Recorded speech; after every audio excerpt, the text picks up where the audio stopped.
Hello everybody and welcome back to another Prehistoric Kingdom update video, news, flash, I don't know. My name is Leaf and thank you guys so much for joining me here again today. So today, April 7th, we got a huge new update for Prehistoric Kingdom Alpha. And it's not really huge, but there's a lot of necessary stuff that happens in here. So let's just jump into it and see what we have to play with now. So a lot of bug fixes for animals, so now they can no longer vocalize when sleeping, yada yada. Nav mesh constraints for Nasudo and Styraco. Now they can get into other places that they weren't really able to get into before.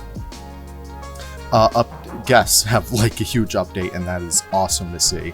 Now they can no longer fall through the floor, freeze in place for long periods of time. That was a problem that I was having a lot. Walk through obstacles and fences. Thank you. And a bunch of other awesome stuff. Just generally making guest pathing a lot better.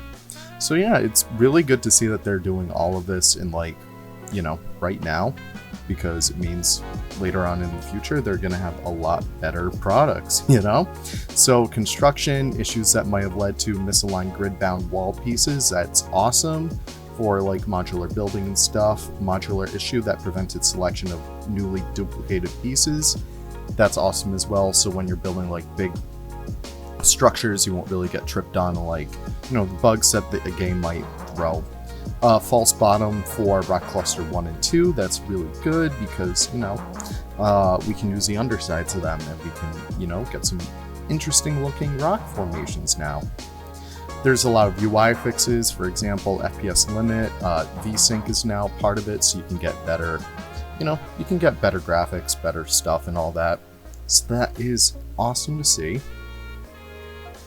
New save game will now show up in the list. Save immediately after, so that's good. Just all general bug fixes and stuff like that, so that is all amazing to see. And what else do we have? Lighting artifacts on distant terrain, so that was some of the glitches that we would have before, so that's awesome. So now the game's gonna look even better when we're in there. Fix freezing when saving the game, I know that was a huge problem that a lot of people brought up, including me, so that is awesome. Changes involving the UI and UX, group editing GUI, making it clear that a modular group is currently being edited, so that's going to be really awesome when you're working on bigger projects, kind of like I do.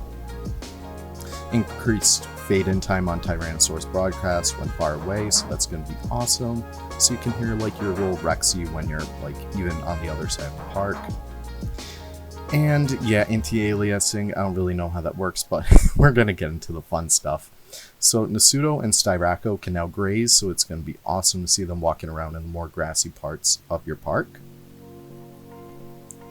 On top of that, probably my favorite part of this, 1 meter and 2 meter stairs to walls modular menu. This is going to be absolutely awesome to see and build with because, we don't need to make them by scratch anymore. Path snapping to building entrances, that is absolutely perfect for right now at least. Temporary solution though, so we'll see how that gets changed out. And yeah, one of the last things in here is finally pathfinding, and we can actually see where for example, I think this is the, what is that?